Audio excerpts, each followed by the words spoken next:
Chapter 14 of the story of Dr. Dolittle. The Rat's Warning. Dragging a ship through the sea is hard work, and after 2 or 3 hours the Swallows began to get tired in the wings and short of breath. Then they sent a message down to the doctor to say they would have to take a rest soon, and that they would pull the boat over to an island not far off and hide it in a deep bay till they had got breath enough to go on. And presently the doctor saw the island they had spoken of. It had a very beautiful, high, green mountain in the middle of it. When the ship had sailed safely into the bay, where it could not be seen from the open sea, the doctor said he would get off onto the island to look for water, because there was none left to drink on his ship. And he told all the animals to get out too and romp on the grass to stretch their legs. Now, as they were getting off, the doctor noticed that a whole lot of rats were coming up from downstairs and leaving the ship as well.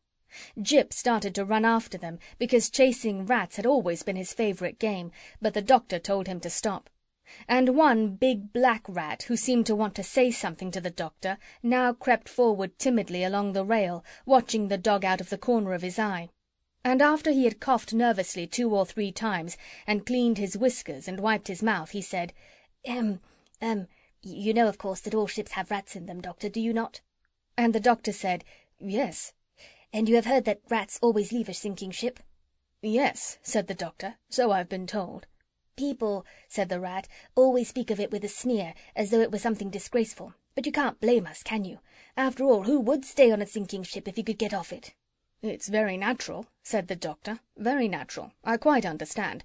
Was there anything else you wished to say?" "Yes," said the rat. "I've come to tell you that we are leaving this one. But we wanted to warn you before we go.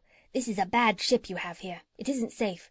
The sides aren't strong enough. Its boards are rotten. Before tomorrow night it will sink to the bottom of the sea." "But how do you know?" asked the doctor. "We always know," answered the rat. "The tips of our tails get that tingly feeling like when your foot's asleep. This morning at 6 o'clock, while I was getting breakfast, my tail suddenly began to tingle.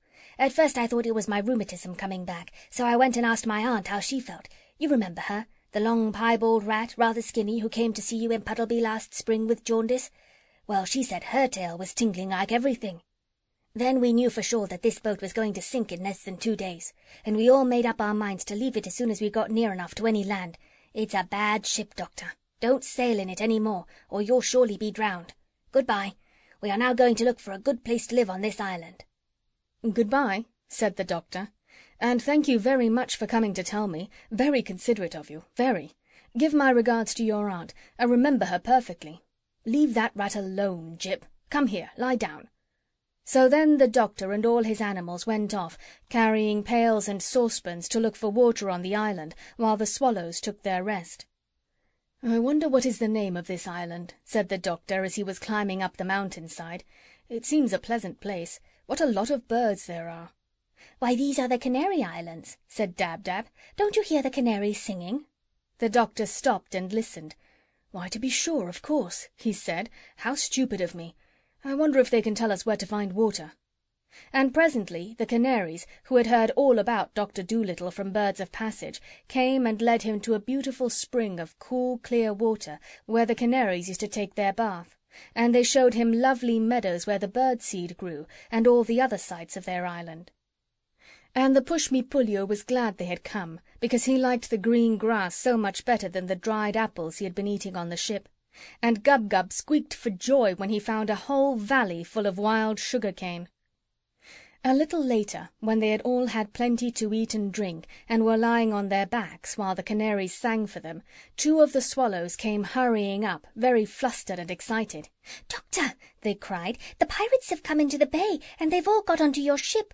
They are downstairs looking for things to steal. They have left their own ship with nobody on it. If you hurry and come down to the shore, you can get onto their ship, which is very fast, and escape, but you'll have to hurry." "That's a good idea," said the doctor. "Splendid." And he called all his animals together at once, said good-bye to the canaries, and ran down to the beach. When they reached the shore they saw the pirate ship, with the 3 red sails, standing in the water. And just as the Swallows had said, there was nobody on it. All the pirates were downstairs in the doctor's ship, looking for things to steal.